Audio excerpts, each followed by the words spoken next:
नमस्कार, कल्पना स्टिचिंगमध्ये तुमचे अगदी मनापासून स्वागत करते।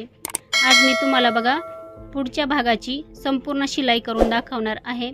आता सर्वात पहिले इथे बघा सर्व अस्तर वगैरे मी जोडून घेतलेले आहे। आता आपल्याला इथे काय करायचं आहे, हे बघा हा पुढचा भाग असा ठेवून घ्यायचा आहे। हे बघा दोन्ही कटोरी दोन्ही साईडला अशा ठेवून घ्यायचे आहे। आता सर्वात पहिले आपल्याला कटोरीला टक्स मारून घ्यायचे। आता टक्स मारताना पण कटोरी बघा अशी समोरासमोर ठेवून घ्यायची आहे। हे टोकं एकमेकावरती ठेवायचे, हे बघा या पद्धतीने, म्हणजे आपली कटोरी उलटी पालटी होत नाही, एकच साईडची होत नाही। आता इथे आपल्याला मार्किंग करायची। आता एक कटोरीला टक्स घेऊन दाखवते। खालच्या साईडना 1.25 इंच घ्यायचं आहे। आता वरती आपल्याला असं टेप या पद्धतीने ठेवायचं आणि 2.5 इंचाला मार्किंग करून लाईन मारायची आहे। आता आपल्याला इथे कटोरीचा टक शिवून घ्यायचा आहे। कटोरीचा टक शिवताना बघा इथे लॉक करायचं आहे खालच्या साईडला, म्हणजे शिलाई आपली लवकर ओपन होत नाही, आणि डबल शिलाई मारून घ्यायची। आता इथे काय करायचं आहे, आपल्याला अर्धा इंच कपडा ठेवायचा आहे। पुढचा कपडा कटिंग करून घ्यायचा आहे। हे बघा कटोरीचा टक्स कसा आला दाखवते। दुसरी कटोरी आपल्याला ह्याच पद्धतीने शिवून घ्यायची आहे।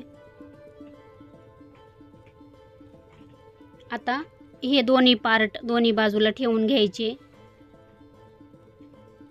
एक कटोरी तुम्हाला जोडून दाखवते। आता जोडताना आपल्याला काय करायचं आहे, हे बघा एकदम हे टोक आणि वरचं आणि खालचं टोक एकमेकावर ठेवायचं, पण मग ते थोडंसं आहे ना, हे बघा एकमेकावर ठेवलं ना थोडासा इथे आहे ना हा गळा खाली येतो। म्हणून आपल्याला काय करायचं आहे, कटोरी ठेवताना अगदी थोडीशी 1/2 इंच वरती ठेवायची। हे बघा इथे तुम्हाला ठेवून दाखवते। हे बघा इथे मार्किंग पण करून दाखवली। हे बघा खालचा भाग ठेवलेला आहे, त्याच्यापेक्षा वरती कटोरी 1/2 ते अर्धा इंच थोडीशी जास्त ठेवायची, म्हणजे आपला गळा खूप छान बसतो। आता खालचा वरचा अजिबात पार्ट कोणचाच कटोरीचा शेप घेतलेला आहे, तशीच आपल्याला शिलाई पण घ्यायची आणि डबल शिलाई मारून घ्यायची। आता बघू आपण कसा आपला पार्ट बसलेला आहे। बघू शकता कुठे काही कमी जास्त होत नाही, कटिंग आपली बरोबर असली तर। हे बघा सुंदर कटोरी बसलेली आहे आपली। चला दुसराही भाग असा जोडून घेते। आता दुसऱ्या साईडनं आपल्याला काय करायचं आहे, खालच्या साईडनं जोडायला सुरुवात करायची आहे। इथे पण बघा कटोरी आपली एकदम बरोबर परफेक्ट अशी बसलेली, काहीच कमी जास्त झालेलं नाही। याला पण डबल शिलाई मारून घेते।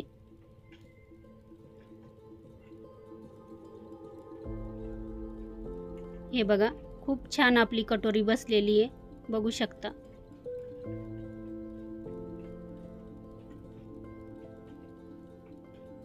आता आपल्याला क्रॉस पट्ट्या अशा समोरासमोर ठेवून जोडून घ्यायचे आहे।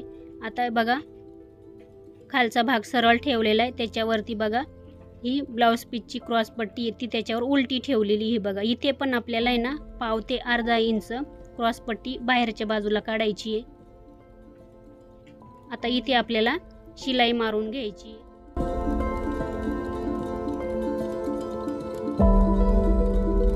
आता इथे बघा हा खालचा भाग आपल्याला ह्या पद्धतीने असा गोळा करत यायचा आहे, आणि ही अस्तरची क्रॉस पट्टी आणि बघा जिथे शिलाई मारली तिथे आपल्याला हा मध्ये घालायचा आहे कपडा आणि शिलाई मारून घ्यायची आहे।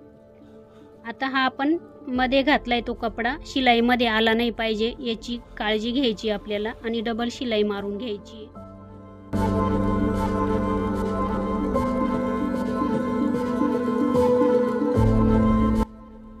आता इथून आपल्याला हळूहळू कपडा बाहेर ओढायचा आहे।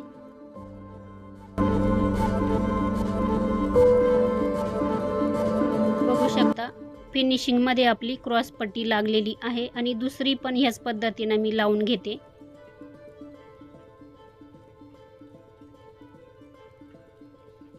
बघू शकता दुसरी पण लावून घेतलेली आहे। आता इथे बघा आपल्याला काय करायचं आहे, इथे ना थोडीशी ही क्रॉस पट्टी आपल्याला अशी सरळ करून घ्यायची आहे. आता तिथे आपण कटिंग केली ना तिथे शिलाई मारून घ्यायची. दोन्ही बाजूला असंच करायचं आहे आपल्याला.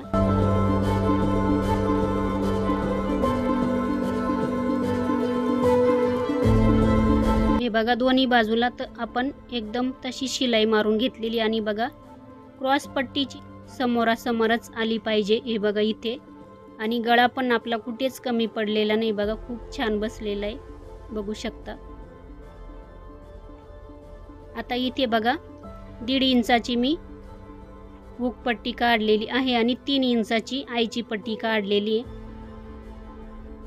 आता इथे मी पहिले उजव्या साईडला आईची पट्टी लावून दाखवते. आता जसे ब्लाऊजचे हुक आई बनवलेले आहे त्याच पद्धतीने लावायचे असते.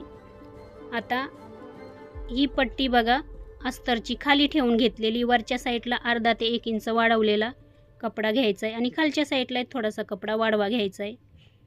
आता आपल्याला शिलाई मारून घ्यायची आहे. पुढचा भाग बघा पट्टीवरती ठेवलेला आहे. आता पट्टी आपल्याला बाहेरच्या बाजूने ओपन करून घ्यायची. हे बघा इकडच्या साईडला. आता आपल्याला खालचा कपडा आणि वरचा कपडा अर्धा इंच ठेवायचा आहे, बाकीचा कटिंग करायचा आहे. आता इथे पट्टी अशी 1 इंच फोल्ड करायची. अजून आपल्याला 1 इंच फोल्ड करायची. जिथे आपण शिलाई मारली ना पट्टी जोडताना त्याच्यावरच आता ही शिलाई आली पाहिजे, पण आपल्याला तिथे नाही घ्यायची, मध्यभागी शिलाई मारायची आहे. आता मध्यभागी शिलाई का मारायची, कारण का याला आई मशीनवरच बनवणार आहे मी नंतर पुढे, म्हणून इथे मध्यभागी शिलाई मारली. इथे बघा खालच्या साईडला अर्धा इंच कपडा असा आतमध्ये फोल्ड करायचा आहे आणि शिलाई मारून घ्यायची.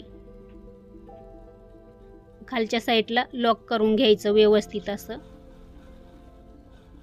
हे बघा लॉक केलेलं आहे.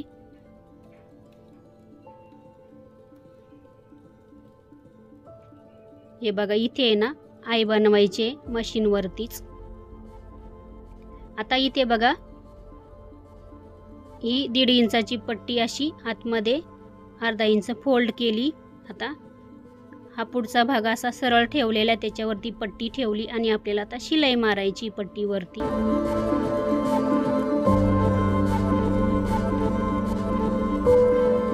आता आपल्याला पट्टी समोरच्या बाजूला करून घ्यायची. नखाच्या साहाय्याने अशी प्रेस करायचं आहे आणि पट्टीवरती आपल्याला दाब शिलाई मारायची आहे.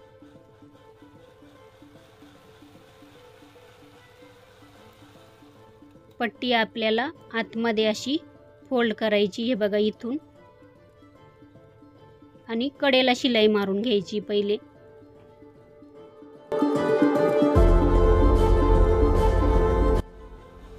आता आपण परत त्याच्याच बाजूला बरोबर 1 इंचावरती शिलाई मारून घेऊ.